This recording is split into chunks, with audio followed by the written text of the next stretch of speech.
गोविन्द हरे मुरारे, हे नाथ नारायण वासुदेवा।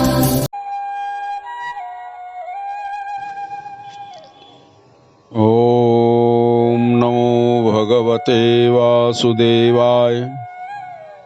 पुरुषोत्तम भगवान की जय। पुरुषोत्तम मास के अंतर्गत द्वादशाध्याय प्रारंभ। नारायणं नमस्कृत्यं नरं चैव नरोत्तमं देवीं सरस्वतीं व्यासो ततो जयमुदीरयेत्। नारद जी ने प्रश्न किया कि हे नाथ, जब भगवान शिव जी चले गए तब उस पवित्र बाला ने क्या किया? सो मुझ विनम्र व्यक्ति को सेवा धर्म की सिद्धि के लिए बताइए। श्री नारायण जी उत्तर देते हैं कि इस प्रकार का प्रश्न युधिष्ठिर ने श्री कृष्ण जी से किया था और उसका उत्तर जो युधिष्ठिर को उन्होंने दिया उसे मैं कहता हूँ, सुनो। श्री कृष्ण जी बोले कि हे राजन, शिव जी जब इस प्रकार चले गए तब उस बाला का मुंह उतर गया। वह बड़ी बड़ी लंबी लंबी श्वासें लेने लगी और उसको बड़ा डर समा गया और वह पतली कमर वाली कन्या आंखों से आंसू बहाकर रोने लगी। अंतःकरण की उठी हुई आग की लपट से उस कुमारी का सारा अंग जलने लगा। उस तपस्विनी कन्या की अवस्था वैसी हो गई जैसे किसी लता के वनाग्नि में पत्ते जल रहे हो। दुख और ईर्ष्या को सहन करते करते उसे बहुत दिन बीत गए। काल प्रभु ने उस तपस्विनी को धर दबोचा, जैसे चूहे के बिल में घुसकर सर्प उसे सहसा दबोच लेता है। उसी प्रकार काल बलि ने उस तपस्विनी को अपना शिकार बना लिया। जैसे वर्षा ऋतु में बादलों से घिरे हुए आकाश में कड़कड़ाहट के साथ बिजली चमककर उसी में समा जाती है, वैसे ही तपस्या से जले हुए पाप वाली उस कन्या अपने आश्रम में मर गई। उसी समय धार्मिक राजा यज्ञसेन विपुल सामग्रियों के साथ एक महान यज्ञ कर रहे थे। उन्हीं राजा के कुंडक से स्वर्ण के समान लावण्यमयी एक कन्या का प्रादुर्भाव हुआ, जो आगे चलकर महाराज द्रुपद की कन्या के नाम से विख्यात हुई। विश्वविख्यात वह कन्या पूर्व जन्म में जो मेधावी ऋषि की कुमारी थी, वह समस्त पृथ्वी पर द्रौपदी के नाम से प्रसिद्ध हुई। हे महाराज युधिष्ठिर, उसी को स्वयंवर में मत्स्य भेद कर भीष्म पितामह, कर्ण आदि महान राजाओं के तिनके के समान बनाकर राजाओं की मंडली से खलबली मचाकर अर्जुन ने पांचाल राजकुमारी को प्राप्त किया। नारायण जी कहते हैं कि मुनिवर नारद, वही द्रौपदी दुराचारी दुशासन द्वारा बाल पकड़कर खींची गई और ऐसे उत्कृष्ट रमणी को हृदय में शूल के समान चुभने वाले कर्ण कटु वचन सुनाए गए। श्री कृष्ण जी कहते हैं कि हे राजन युधिष्ठिर, पुरुषोत्तम मास की अवहेलना करने के कारण मैंने पहले उसकी उपेक्षा कर दी, किंतु जब अत्यंत स्नेह के कारण बारंबार मेरे नाम का स्मरण करने लगी, हे दामोदर, हे दया सिंधु, हे कृष्ण, हे कृष्ण, हे जगतपते, हे नाथ, हे रमानाथ, हे केशव, हे क्लेशनाशक, मेरी न कोई माता है, न पिता है, न भाई है, न बंधु है, न सखिया है, न बहिन है, न भांजा है, न कोई इष्ट देव है, न कोई प्राणनाथ। हे ऋषिकेश, आप ही एकमात्र मेरे सर्वस्व हैं। हे गोविंद, हे गोपिकानाथ, हे दीन बंधु, हे दया सिंधु, हे प्रभु, दुशासन मेरा अपमान कर रहा है, क्या आप इसे नहीं जान रहे हैं? वह पहले मुझ पुरुषोत्तम को भूल गई थी, पर जब द्रुपद राजकुमारी ने मुझे स्मरण किया तो मैं शीघ्र गरुड़ पर आरूढ़ होकर वहां पहुंच गया। हे राजा युधिष्ठिर, उसको विविध प्रकार की साड़ियों से आच्छादित कर दिया, जो सदा मुझसे स्नेह करती थी, जिसके प्राण मेरे अधीन थे, जो मेरी अनन्य परायणा थी, जो मुझे अत्यंत प्यारी थी, जो पतिव्रता थी, जो मेरी सखी थी, जो मेरे प्राणों के तुल्य थी। ऐसी द्रौपदी की भी पुरुषोत्तम की अवहेलना करने के कारण मैंने उपेक्षा कर दी। यह समझ लीजिए, पुरुषोत्तम को नगण्य मानने वालों का मैं पतन कर देता हूँ। यह पुरुषोत्तम मास तो मुनियों और देवताओं से भी सेवनीय है। फिर समस्त कामनाओं की पूर्ति वाला पुरुषोत्तम मास तो मनुष्य द्वारा आराधनीय है ही, इस बारे में क्या पूछने की बात है। इसलिए आगे जो पुरुषोत्तम मास पढ़ने वाला है उसका आराधन पूजन व्रत कीजिए। जब 14 वर्ष की वनवास की अवधि बीत जाएगी तब तुम्हारा अभ्युदय होगा। हे पांडु तनय, जिन जिन धृतराष्ट्र और उनके सहयोगियों ने द्रौपदी के केश कलापों को खींचा हुआ जाता हुआ देखा, उनकी नारियों को हे राजन जूड़ा पाशों से कुपित होकर काट दूंगा। हे दुर्योधन और दुर्योधन आदि सभी राजाओं को यमलोक में पहुंचा दूंगा। समस्त वीरों का नाश करके आप सम्राट बनेंगे।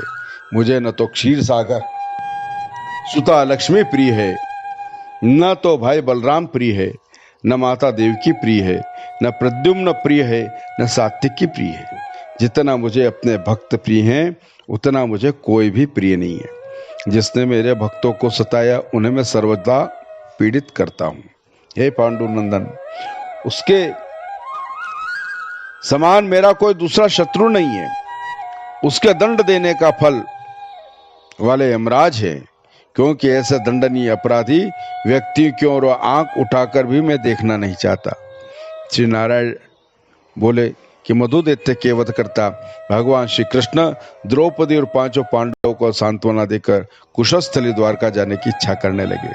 और हे राजन, अब मैं अपने विरह में विकल द्वारकापुरी जा रहा हूं, क्योंकि वहां हमारे पिता महाभाग्यशाली वसुदेव जी, मेरे ज्येष्ठ भ्राता बलदेव जी, मेरा जननी देवकी, गद, सांब आदि आहुक, उग्रसेन आदि यादव लोग और रुक्मिणी, सत्यभामा, मित्रविंदा आदि धर्मपत्नियां, ये सब हमारे आगमन की प्रतीक्षा में टकटकी लगा रहे देख रही है।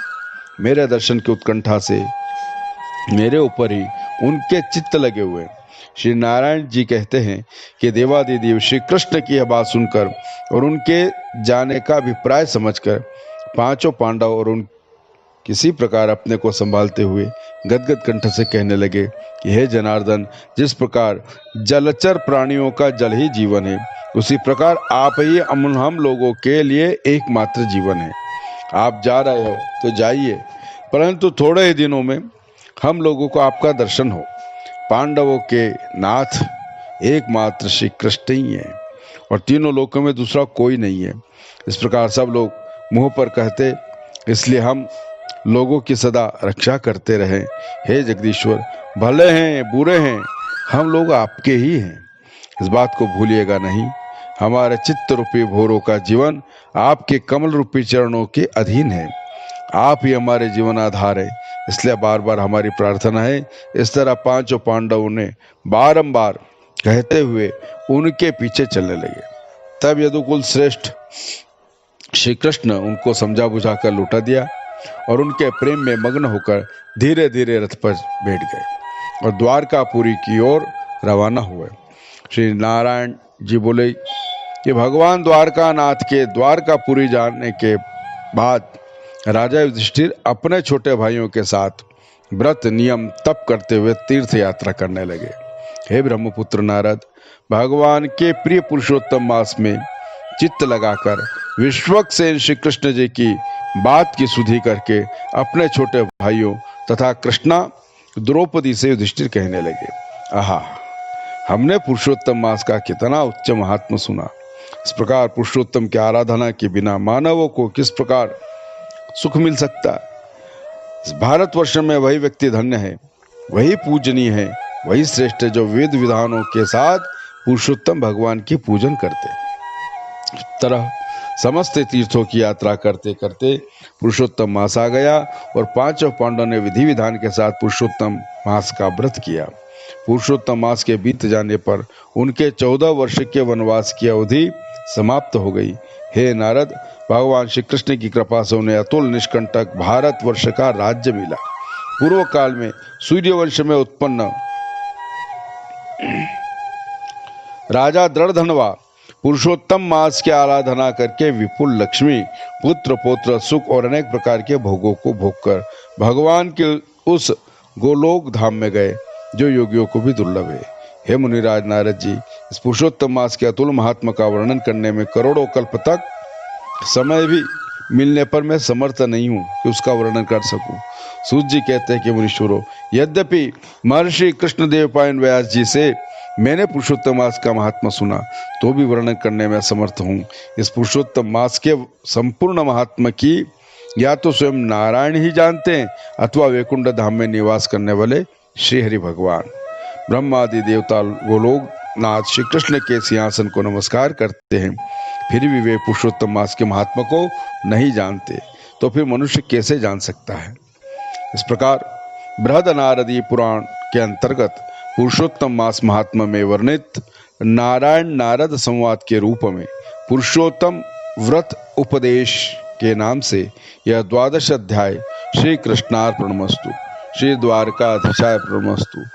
मंगलम भगवान विष्णु मंगलम गरुड़ध्वजा मंगलम पुंडरीकाक्ष मंगलास्तनो हरि सर्व मंगल मांगल्ये शिवे सर्वार्थ साधिके शरण्ये त्र्यंबके गौरी नारायणी नमोस्तुते। सच्चिदानंद भगवान की जय। पुराण पुरुषोत्तम भगवान की जय।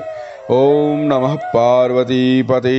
हर हर महादेव हर नर्मदे हर। जय जय श्री राधे।